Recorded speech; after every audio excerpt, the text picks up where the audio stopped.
petite gorgée de café. Ouais, moi, c'est raté. Et voilà, normalement, nous sommes live. Bonjour à tous. Bonjour à tous. Et salut David, même si on s'est parlé en off, pour la forme, on peut se dire bonjour. Salut Quentin.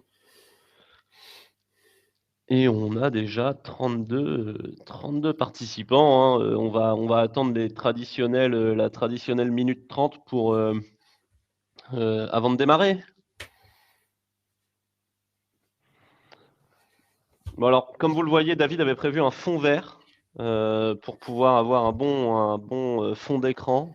Ah oui, Mais là, malheureusement, c'était la plage. Vraiment, je vous promettais quelque chose de super, malheureusement. Voilà, je ne vais pas vous voilà, faire rêver autant que je l'aurais voulu. c'est ça, c'est exactement ça. Mais ce qui a fait que finalement tu as enfilé un t-shirt pour faire ce webinar Je- et pour casser l'ambiance plage. Ouais, Bien vu, ouais, j'avais bien prévu vu. de faire ça en maillot de bain, comme tu l'imagines bien. Bah évidemment, évidemment. 35 inscrits, enfin 35 personnes, parfait. Ouais, n'hésitez pas à nous dire d'où vous êtes réellement. Voilà. Moi, je suis Exactement. Vous avez banlieue un parisienne. chat. Voilà, vous avez un chat sur la partie normalement droite de votre écran qui sert déjà à se dire bonjour, à apprendre à vous connaître un petit peu. Et puis pendant le webinar, n'hésitez surtout pas à poser vos questions. On essaiera plutôt d'y répondre à la fin, sauf s'il y a vraiment des choses qui vont permettre d'apporter un éclairage intéressant pendant le webinar. Donc nous, on va garder un œil en permanence et n'hésitez surtout pas à l'utiliser. Bon, c'est un peu notre webinar de rentrée, hein, clairement, hein, puisque on fait un peu on a nos petits cartables, nos petits fonds verts qui ne servent pas, en tout cas. Exactement. Ouais, j'avais bien préparé les choses. J'ai même un micro, fantastique. Parfait. Bah écoute, ce que je propose de toute façon, c'est le temps de faire l'introduction, de laisser les gens se connecter, mais on peut commencer à caster tout ça, parce que finalement, on n'a que 45 minutes. Alors, est-ce que ça marche? Est-ce que les gens voient mon écran? Est-ce que vous pouvez me dire dans le chat si vous voyez mon écran? Normalement, oui. Ouais, moi, je le vois en tout cas. Je ne sais pas si c'est Bon. pareil pour ceux qui sont à Clermont-Ferrand, à Paris, à Toulon. Ok, donc c'est bon, donc ça va partout. Parfait, merci beaucoup. Donc aujourd'hui, bah, vous vous êtes inscrit et merci beaucoup à ce webinaire organisé par Zest et par Anjaro pour répondre à une question assez importante pour les managers et pour les organisations dans lesquelles on travaille, qui est sur la gestion des équipes, comment simplifier le quotidien des managers grâce au digital. Et moi, je suis très, très heureux d'organiser ce webinaire avec Zest. Du côté d'Anjaro, nous, ça fait 7 ans maintenant qu'on travaille sur la question notamment du staffing pour les managers opérationnels.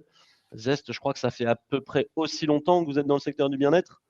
C'est ça, Euh, et plus globalement de l'engagement et de la performance des équipes. Ouais, donc j'ai le plaisir d'être le directeur général, donc avec effectivement une satisfaction partagée d'être avec toi et avec Anjaro. Et c'est vrai que depuis 7 ans, quand on a voulu travailler sur la performance et l'engagement des équipes, eh bien le rôle, la place, la posture, les outils du manager de proximité sont bien sûr devenus très très vite un élément central. Donc ravi d'être là. Parfait, parfait, parfait. Donc, on s'est présenté. David, tu es directeur général de Zest. Quentin, moi, je suis cofondateur et CEO, soit directeur général, donc, d'Anjaro. Euh, alors, de Parce quoi que on parle aujourd'hui, David? Justement, on va parler alors dans ce moment de rentrée. Alors en fait, j'espère que vous avez passé de bonnes vacances, vous avez rechargé les batteries, que la rentrée est pas trop dure, que la rentrée pour vos managers en particulier est pas trop dure. On va justement parler des challenges du rôle de manager dans les organisations. Donc on va poser un peu le décor de ce rôle-là. On va identifier au moins deux axes qui nous semblent vraiment importants de tous les échanges que l'on a avec nos clients et l'accompagnement que l'on fait avec les entreprises, vos pairs, sur ce rôle-là et l'importance de l'aider. Et puis, on vous donnera deux pistes concrètes. Voilà. Et puis, bien entendu, c'est un moment d'échange. On n'est pas des magiciens, on ne pense pas que le digital est magique, mais on va voir que concrètement, ça répond à des problématiques avec des retours d'expérience très concrets. Alors, le rôle du manager, C'est d'abord la bonne question. Finalement, c'est un peu un mouton au moins à quatre pattes, on va dire ça comme ça, pas facile à trouver, pas facile à maîtriser comme rôle, mais tellement, on va dire, enrichissant professionnellement, humainement, quand ça se passe bien. C'est bien entendu la vision un peu ancienne du maillon de la chaîne de commandement de l'entreprise, donc une courroie de transmission et de remontée d'informations notamment. Mais on le voit, notamment dans les entretiens d'évaluation de la performance, une responsabilité de la performance de son équipe opérationnel. Et puis, ce que l'on voit beaucoup et de plus en plus, c'est ce rôle de coach du développement des collaborateurs. Donc, il a ce côté, pas seulement commande, contrôle, supervision des aspects KPI business, mais aussi du développement et de l'engagement des collaborateurs, tout en, et on en rajoute une petite dernière couche, et ça, c'est pas nouveau, mais ça s'accélère, d'être un facilitateur de toutes les transformations, toutes les initiatives stratégiques de l'entreprise. Ouais, et ça, c'est vrai que c'est un rôle finalement, comme tu le disais, qui est assez historique hein, du manager, peut-être avec des dominantes qui ont un petit peu évolué au fil du temps. Mais en préparant ce webinaire, nous, ce sur quoi on est tombé d'accord, c'est que ce manager, il a vraiment un quotidien qui a changé parce que en fait, vraiment, son métier au jour le jour a vraiment changé euh, à cause de trois éléments, ou grâce, ça dépend de la façon dont on le voit, à trois éléments.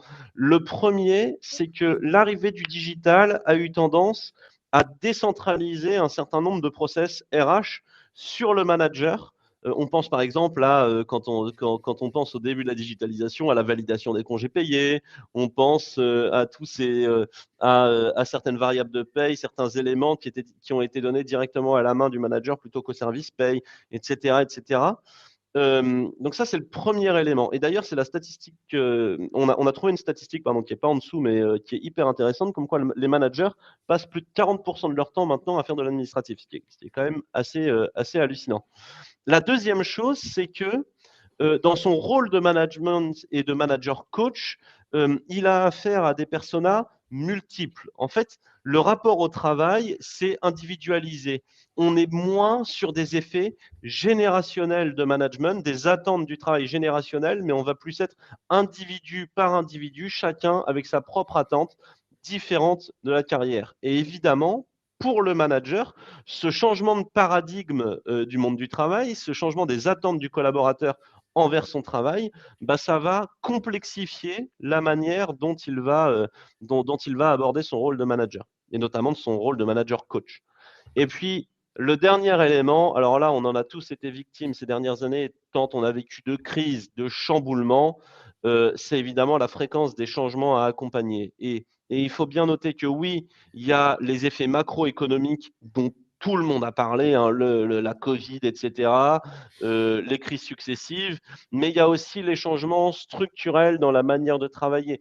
Évidemment que le digital a changé la donne, évidemment que le mobile a changé la donne, le smartphone a changé la donne. Et donc finalement, c'est des changements macro, bien évidemment, mais surtout micro à l'échelle des organisations qui doivent être accompagnés par le manager et à une fréquence évidemment jamais vue jusqu'ici.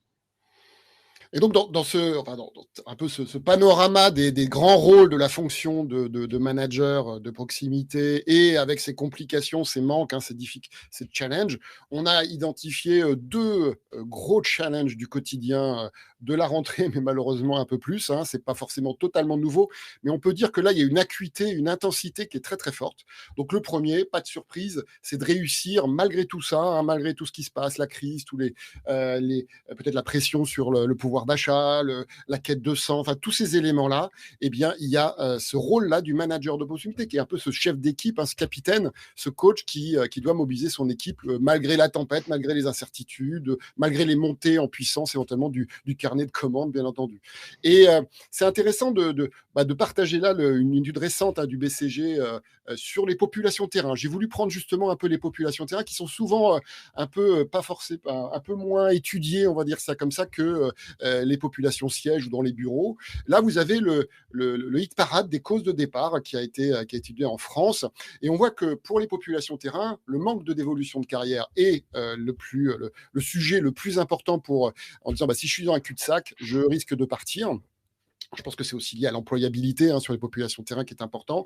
L'équilibre vie pro, vie personnelle, un sujet de QVTT vraiment assez élevé, moi ça m'a surpris. Et le salaire qui est positionné de manière importante, mais qui est en troisième position.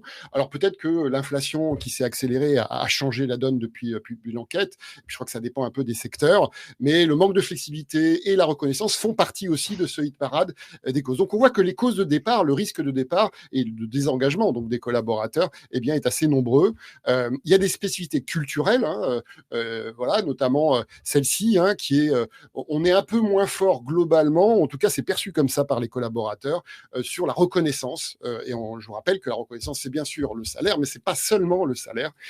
Et on le voit, il y a une grosse différence, puisque 50% de plus des collaborateurs au Royaume-Uni et en Allemagne se sentent reconnus. Voilà. Et ça, c'est un élément qui est très très important, bien sûr, sur l'engagement. Et puis, un autre élément plus conjoncturel, même si ça fait déjà quelques temps que c'est en place, c'est que la flexibilité du travail, le télétravail pour les positions qui peuvent l'être, est devenu une variable très très importante, ce qui était beaucoup moins le cas, puisqu'il y a 50% de plus de probabilité que les collaborateurs partent s'il n'y a pas cette flexibilité. Alors, c'est bien entendu pas du 100% télétravail, mais ça va dépendre des métiers et des activités. Tout ça pour dire qu'il y a beaucoup de variables à maîtriser. Je finis simplement et pas de souci. Et en fait, il y a des niveaux qui sont d'engagement qui sont globalement assez différenciés entre les équipes. C'est ce qu'on a constaté dans les entreprises avec lesquelles on travaille. Donc, il y a des choses un peu macro, mais comme tu le disais, il y a des choses très micro qui peuvent être locales à des équipes par rapport à leur métier, par rapport aussi à la relation entre collègues ou avec le manager. Et ce qu'on peut dire aussi, c'est qu'il y a beaucoup de leviers à disposition du manager en local. Et donc, c'est ça qui est important. C'est pour ça que c'est un challenge sur lequel on doit aider les managers. C'est à activer ces leviers grâce notamment au digital, mais pas seulement, bien entendu. C'est le premier challenge. Le deuxième challenge qui est somme toute classique pour un manager, c'est celui tout simplement de garantir l'activité. C'est-à-dire que le manager, c'est le garant de la continuité de service de son entreprise. C'est la personne qui va réellement manager les équipes qui vont délivrer la prestation de service de l'entreprise sur le terrain. Et là, la donne, elle a changé aussi. Elle a changé parce que les business sont beaucoup moins prévisibles. On le voit, les organisations ont du mal à s'adapter à ces soubresauts du business en permanence, cet effet un peu roller coaster. Et alors, nous, chez Anjaro, on travaille sur tous les sujets de staffing. On suit évidemment tous les sujets de pénurie de main-d'œuvre et on voit bien typiquement que les managers, ils ont du mal à trouver du personnel en temps et en heure pour justement garantir cette continuité d'activité.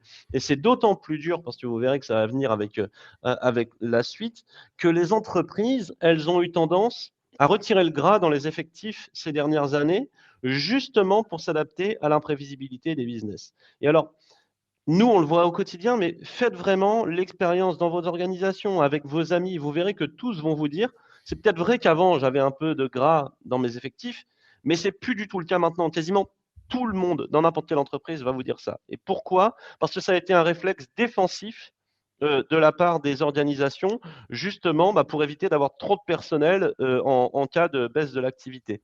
Alors, ce n'est pas moi qui le dis, il y a une stat qui est extrêmement intéressante sur le sujet, assez triste aussi, qui montre que cet effet-là, en fait, il a précarisé le marché du travail. Il faut savoir qu'en France, par rapport à il y a 10 ans, il y a 50% de plus de contrats courts, c'est-à-dire des CDD de moins d'un mois.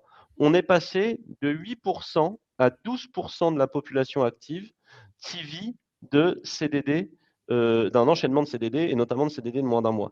Donc, on est vraiment sur cette imprévisibilité du business, cette accélération du business, elle a créé vraiment une tension sur les effectifs qui va directement se répercuter sur le manager, parce qu'évidemment, le manager, lui, il va devoir faire aussi bien minimum, mais avec moins de monde. Et c'est un challenge absolument énorme. Quand vous avez du gras, pour faire très simple, quand il y a un absent, c'est pas si grave, on compense. Quand vous avez plus de gras, quand il y a un absent, vous n'avez plus l'effectif nécessaire pour aller justement répondre à la demande de vos clients. Et c'est une tension énorme pour l'ensemble des managers. On le voit, hein, c'est deux challenges qui sont bien sûr, on va dire, qui peuvent s'auto-alimenter, hein. Le désengagement, les risques de départ peuvent rendre encore plus important la difficulté de maintenir l'activité. Et si l'activité est difficile à maintenir, ça peut être aussi un effet, on va dire, une conséquence qui va se concrétiser par peut-être un épuisement, une volonté de partir. Donc, voilà, concrètement, ce qu'on vous propose pour accompagner, bien entendu, ces challenges, hein, là encore, c'est pas de la magie, mais c'est vraiment des retours d'expérience d'entreprises qui zestent finalement leur management.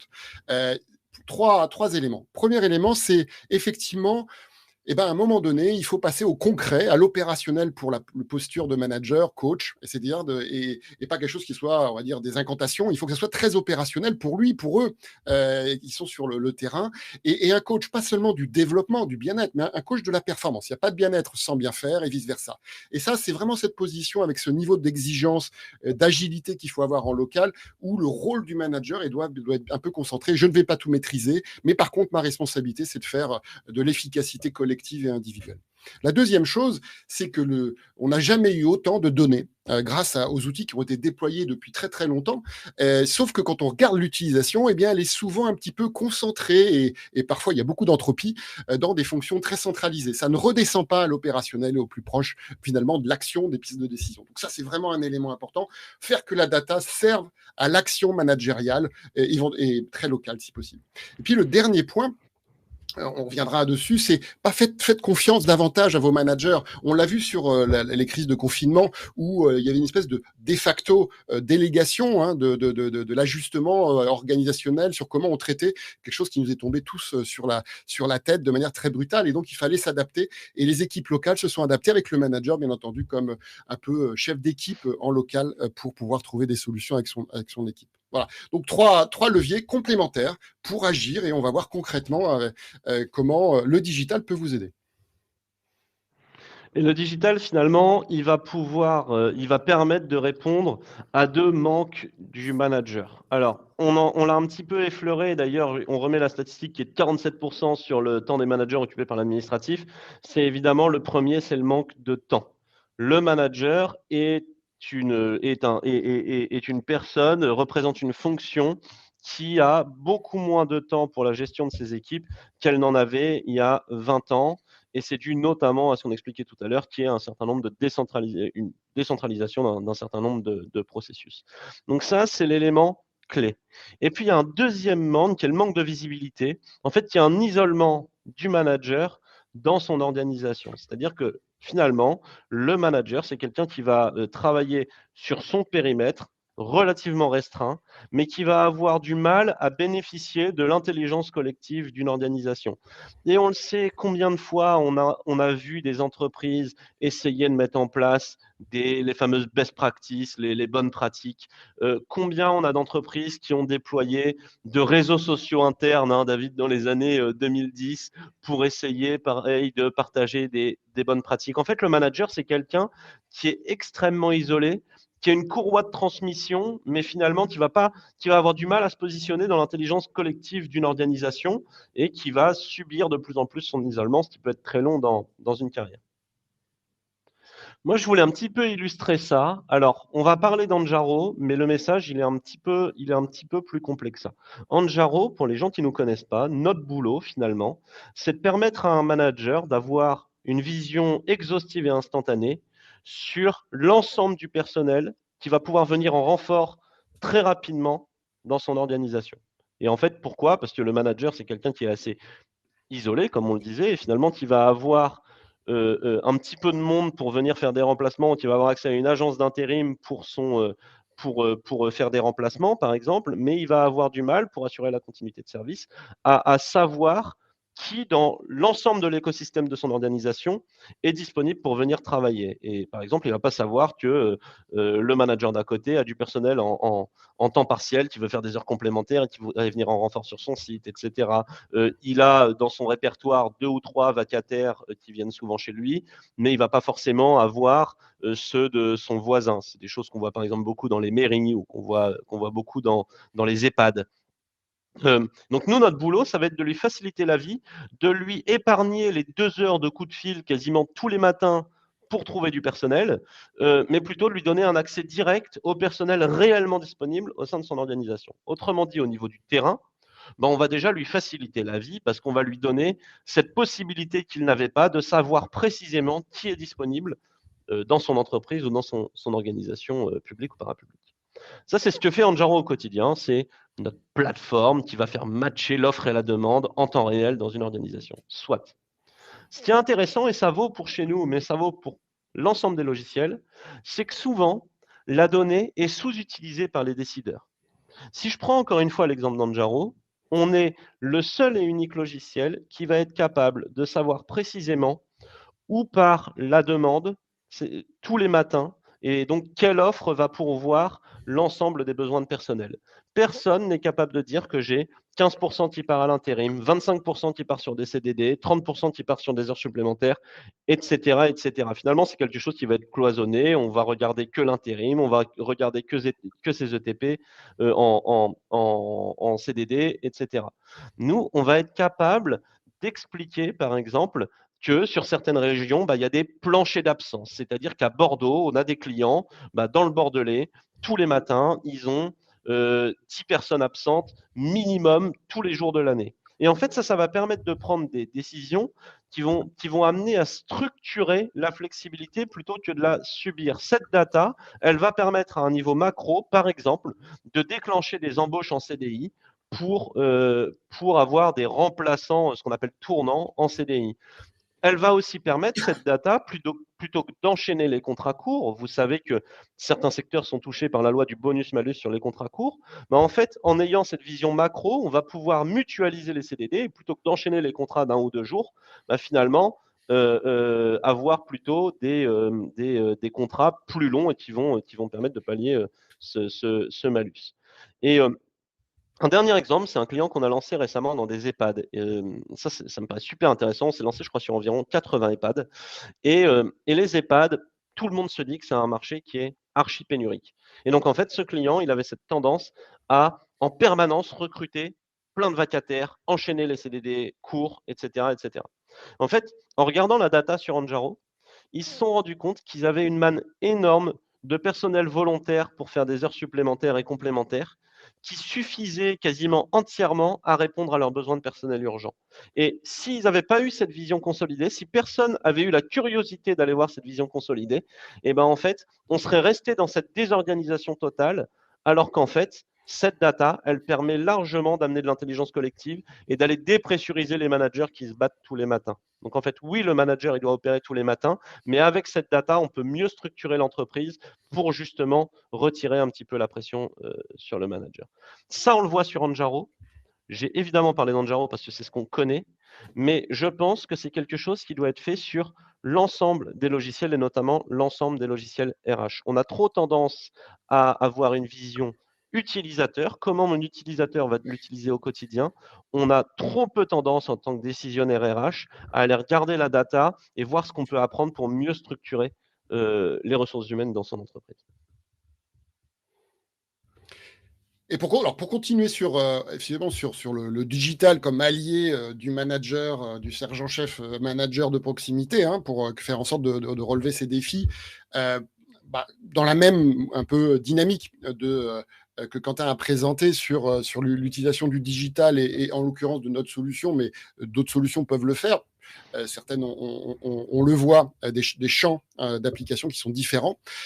Ici, je vais mettre en avant deux aspects qui sont assez clés dans tout ce que l'on peut voir, et notamment qui font la différence quand on voit la résilience de nos clients avec des secteurs d'activité qui sont parfois très impactés.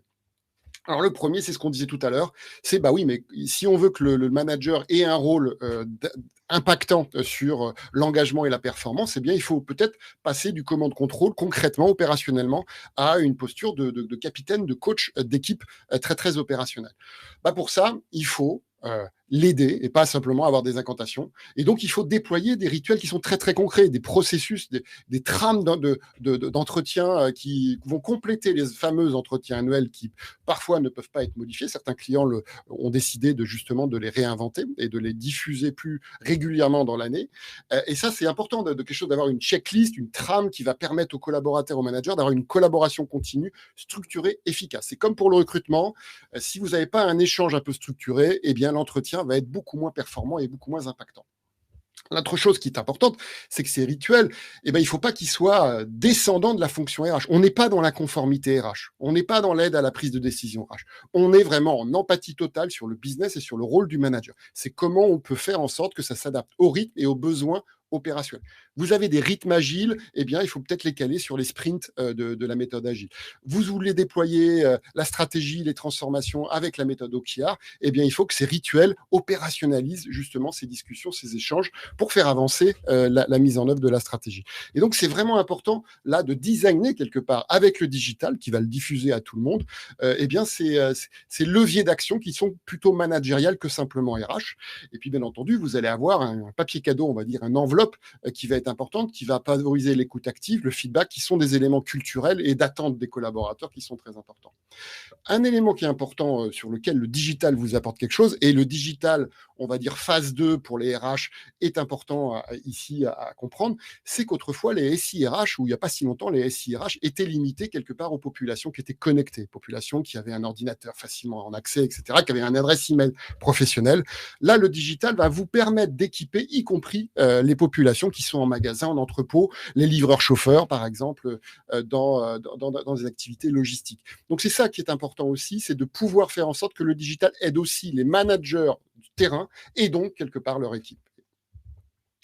Un autre élément important, exactement ce que disait Quentin, c'est cette donnée qui va quelque part augmenter, elle était déjà importante et peu utilisée, avec ces rituels qui sont déployés très opérationnels, elle va augmenter. Et ça, c'est une bonne nouvelle parce qu'elle va être une information terrain. Un des éléments clés de ce que l'on voit dans l'aide au pilotage de l'humain pour qu'il soit au moins au niveau de ce qu'on fait pour le business, c'est que cette information, elle ne soit pas une vieille photo jaunie qu'on a dans un coin une fois tous les 2 ans avec le baromètre social ou avec le bilan social. Il faut vraiment avoir ces indicateurs vivants qui vont donner cette vidéo, cette capacité à réagir beaucoup plus vite. Et ça, la fréquence et la diffusion en temps réel des informations collectées va être un élément clé, et pas au niveau que central, au niveau le plus proche du manager. Et pourquoi faire ça ? C'est tout simplement pour avoir un diagnostic à 360 qui lui permet d'agir, à la fois de détecter les causes des signaux faibles. Quand vous êtes un manager qui n'a pas beaucoup de temps, vous êtes la tête sous le guidon, s'il y a un collaborateur en plus qui est en télétravail peut-être, ou ça fait longtemps que vous n'avez pas eu le temps de le voir à la machine à café, vous ne savez pas s'il va bien, vous ne savez pas s'il a confiance dans l'atteinte des objectifs. Avec ces capteurs beaucoup plus réguliers, le manager va dire, tiens, il faut que je parle à David parce qu'il a un petit déficit de confiance, ou il a une petite baisse de motivation par rapport à un irritant qui l'empêche de bien travailler. Et ça, c'est important pour aider le manager qui n'a pas beaucoup de temps. Mais c'est aussi, bien entendu, développer, identifier cette analyse sur quoi je dois agir en tant que manager localement. Peut-être que les relations entre collègues s'est dégradées avec le télétravail, il faut peut-être que je m'implique davantage, vous l'avez certainement vécu de votre côté. Ça, je vais l'avoir non pas de manière macro, mais localement. Est-ce que dans mon équipe, ça a une réalité ? Je ne vais pas forcément faire ça si, au contraire, les équipes se sentent vraiment bien. Et puis, bien entendu, ça va vous alimenter, vous, RH, management, sur des actions sur lesquelles il faut aider les managers, par exemple sur une politique de rémunération, sur des pratiques de mobilité interne, comme on l'a évoqué, que c'était un élément important ou de développement des compétences. Ce que j'ai beaucoup tendance à dire, David, pour aller dans ton sens, c'est que le digital, ça a une fonction de pansement et de remède. C'est-à-dire qu'au niveau local, le manager, le digital, va souvent lui permettre d'agir très vite, d'agir plus vite en pansement pour aller régler un problème ponctuel ou micro-local. Mais la data, elle va permettre vraiment de trouver le remède qui structurellement va permettre de régler le problème pour de bon au sein de l'entreprise. Et je pense que ce soit Zest ou Anjaro, là, les 2 exemples qu'on a donnés, c'est exactement ça. C'est-à-dire que le manager, on va pouvoir lui dire, ce collaborateur-là, tu lui as pas parlé depuis un moment, va lui parler, va régler ce problème-là, il y a un mal-être. Et derrière, en fait, la data, elle va, permettre d'identifier, par exemple, un mal-être, mais pas que, qui est plus structurel au sein de l'organisation et pour lequel il va falloir mettre en place de vrais programmes d'accompagnement des managers ou autres pour les régler. Et il y aura du traitement local pour des problèmes locaux. Et c'est ça qui est intéressant. Et c'est là où on donne, on va dire, un bon outil de travail au manager pour qu'il fasse quelque part sa mission de manager. Et c'est important de l'équiper, de l'accompagner parce que c'est des nouvelles postures. Hein, et donc, la transformation des postures et des pratiques managériales va accompagner ce mouvement qui peut être très local de manière assez globale.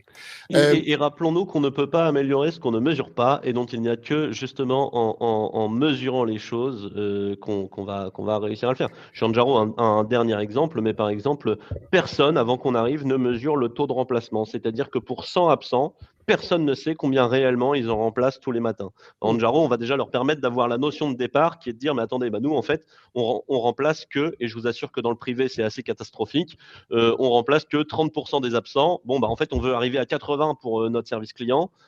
Comment ça va se passer. Donc évidemment, tout ça, ça va être... Exactement, si je rebondis là-dessus, chez Zest, quand on va chez nos clients, il y a très rarement 2 indicateurs qui sont clés.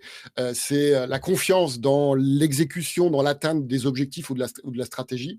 Voilà, c'est un peu on a lancé, on a beaucoup investi, mais on ne sait pas si finalement les troupes sont bien alignées et ont envie de le faire. Et ils croient, c'est quand même assez important. Hein. Je rappelle que 80%, plus de 80% des stratégies n'atteignent pas les objectifs. Hein. Donc c'est vraiment un enjeu clé. Et la deuxième, c'est quand on pose la question, quels sont les irritants numéro 2 de votre organisation et de vos équipes? Sur quoi vous agissez? Est-ce que vous avez un plan d'action qui est mesuré sur l'impact que ça va avoir? Ça, c'est ce qu'on peut aider. Mais il faut, quelque part, aller un peu plus loin. En tout cas, c'est vraiment un conseil qu'on partage avec vous, c'est de faire confiance au manager. C'est-à-dire que si on n'est plus seulement dans une posture de chaînon, on va dire, d'une grande machine managériale hiérarchique, eh bien, il va falloir aussi lui donner des marges de manœuvre et quelque part l'écouter davantage. Et ce qui est intéressant, c'est que les collaborateurs sont assez conscients de ça.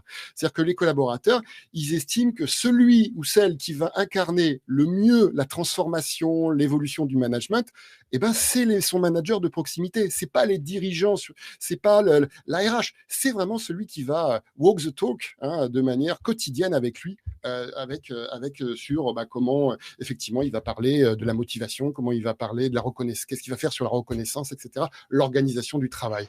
Donc il faut, les écouter, ces managers. Si vous n'avez pas d'enquête, par exemple, ou de visibilité, peu importe comment vous le faites, de monitoring de ce que pensent vos managers, eh ben, vous ne pourrez pas avoir cet effet d'entraînement et cet effet d'alignement. Et vous ne pourrez pas identifier sur quoi il faut les aider en priorité.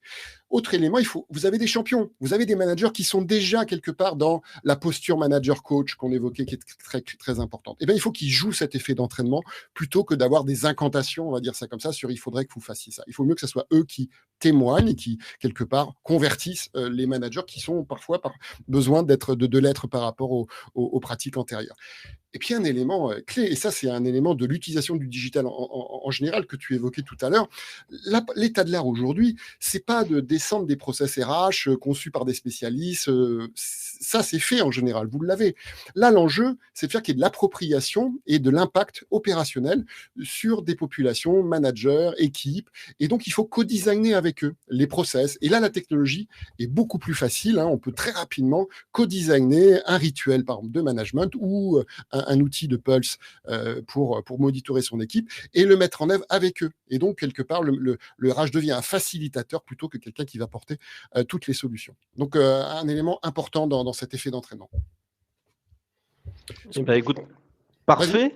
Très jolie conclusion. Non, mais écoute, c'est le moment des questions-réponses, justement, suite à ces échanges sur l'impact du digital pour faciliter la vie du manager.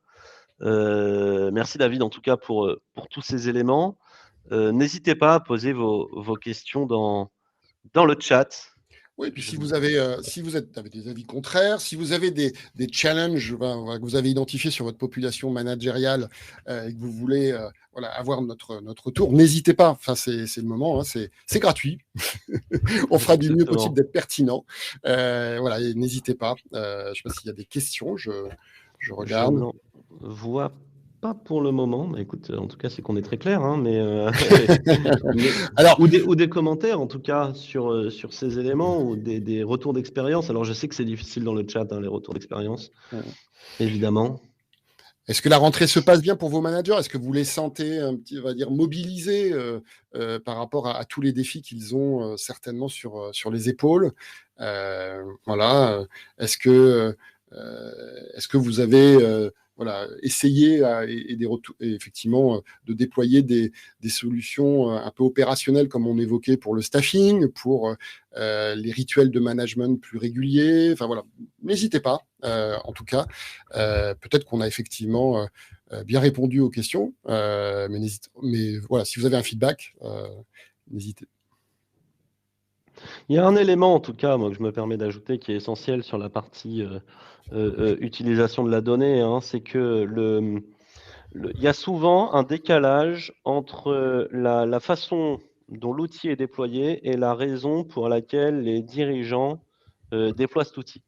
Un exemple très concret, hein, pour aller dans ce sens-là, c'est celui des CRM comme Salesforce et les concurrents. Il n'y a aucun commercial qui aime utiliser Salesforce ou un CRM.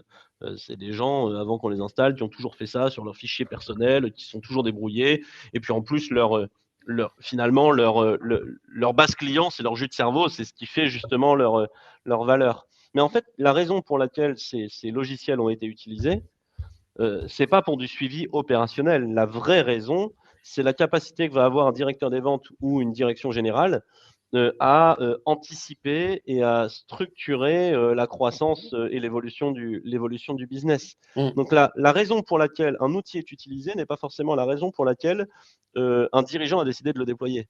Et ça, c'est vraiment, vraiment important de le comprendre. Enfin, pour rebondir là-dessus, il y a un vrai mouvement important, je pense, à identifier dans ce qu'on voit dans les bonnes pratiques, c'est de lâcher un peu le comment pour le déléguer, hein, ce pouvoir donné aux équipes opérationnelles et se focaliser sur le quoi, donc sur le résultat attendu.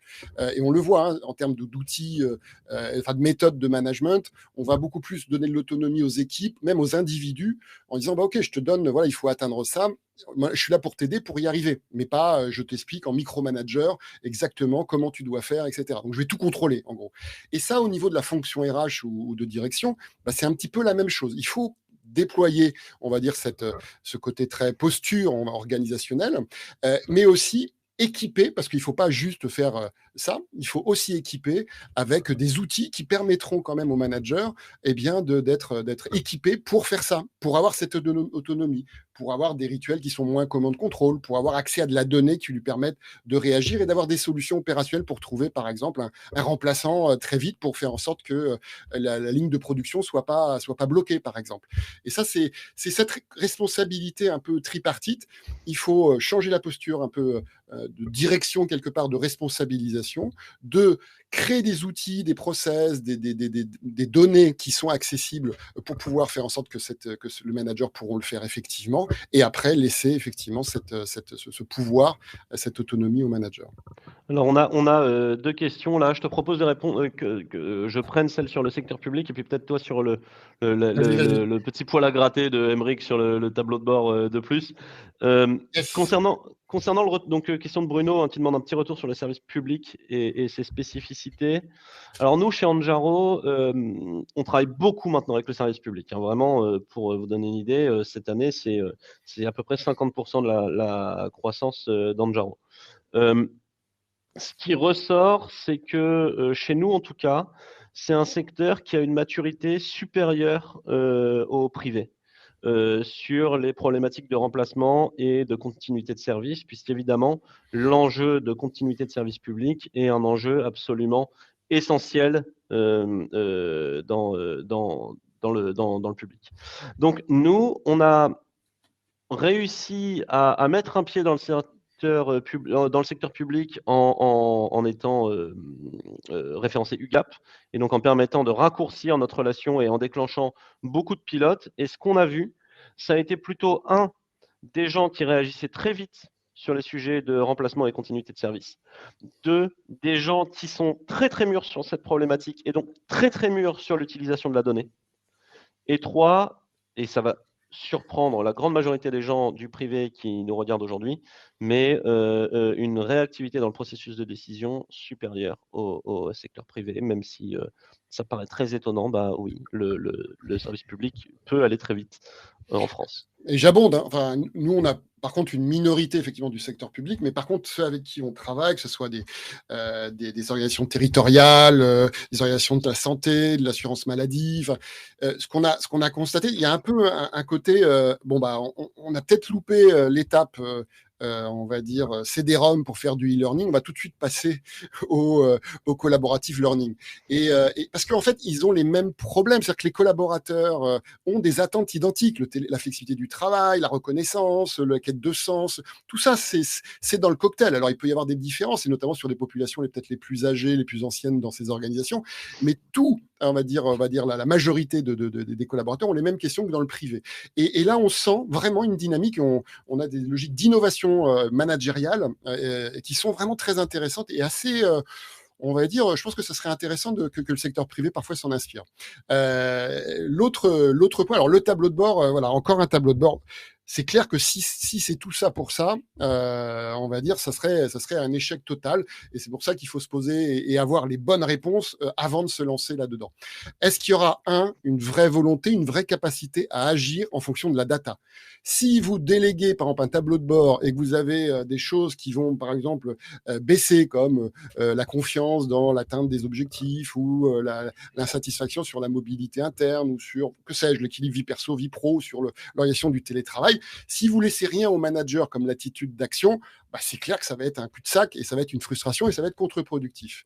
Par contre, si derrière il y a cette capacité d'action, bah vous allez avoir un cercle vertueux sur ce qui est le plus essentiel. Enfin, je pense que si vous êtes là, c'est qu'il y a une bonne raison. Vous pensez que nous, les humains dans les organisations, on n'est pas des ressources, on est des humains, des richesses humaines, et que on n'est pas simplement en mode combien je coûte, combien je pointe, etc.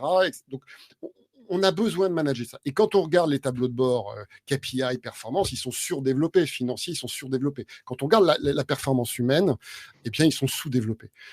Faisons en sorte, et c'est le but qu'on a chez ZES, qu'il y ait au moins un tableau de bord sur la performance humaine qui soit partagé depuis la direction générale, en passant par la fonction RH, jusqu'au manager opérationnel. Je vous assure que vous allez gagner beaucoup d'argent et bien entendu avoir une organisation où vous vous épanouirez mieux.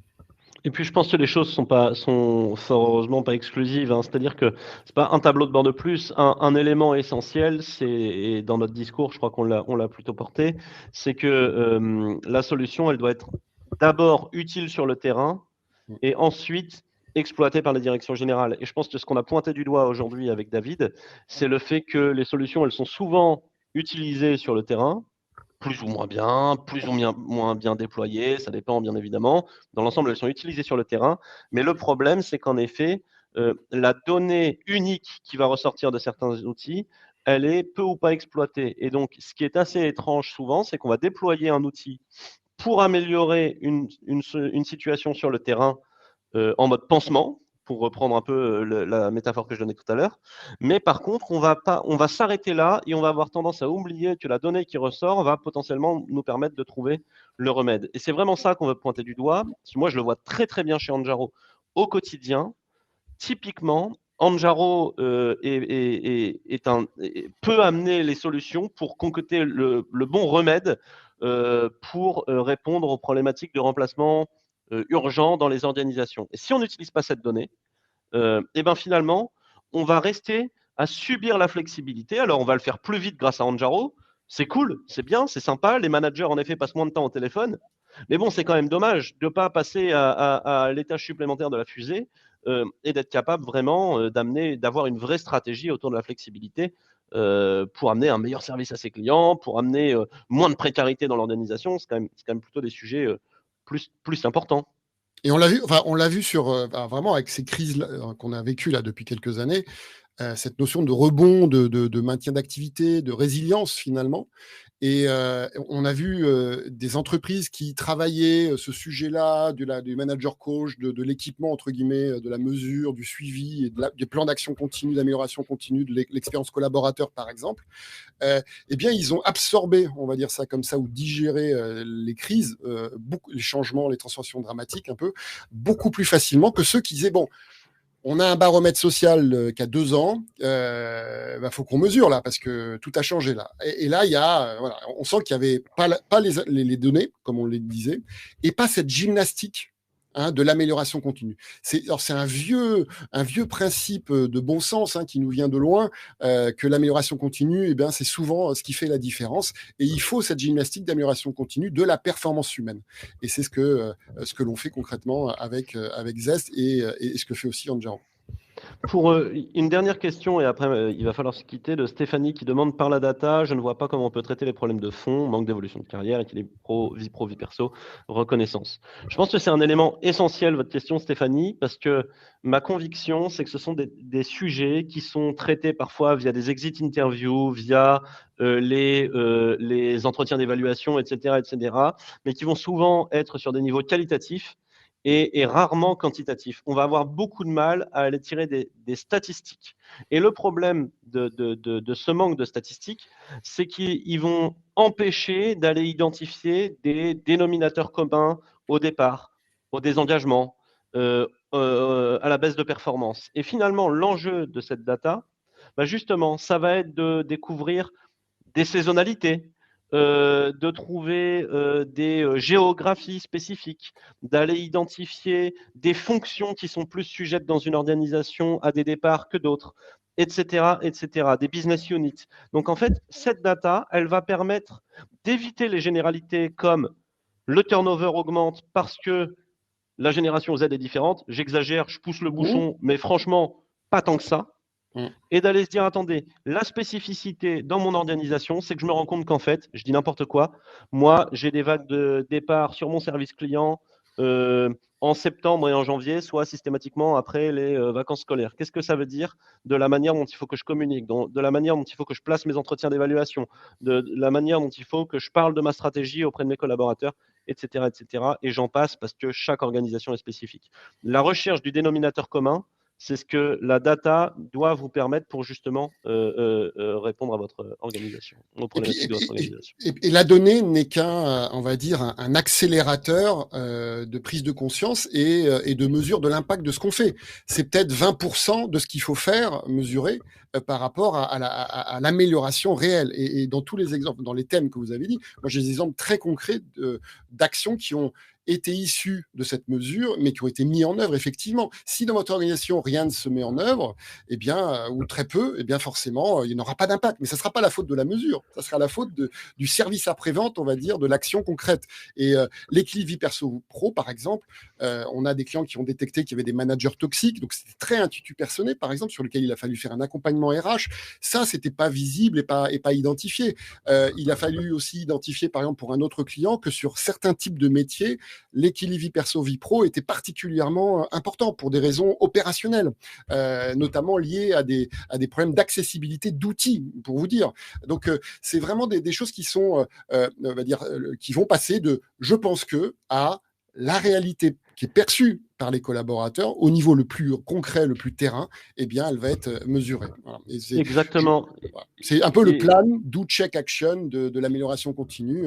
Je planifie en ayant un diagnostic, je fais, je check en ayant un monitoring des résultats perçus, notamment, et puis je corrige et puis j'améliore en continu.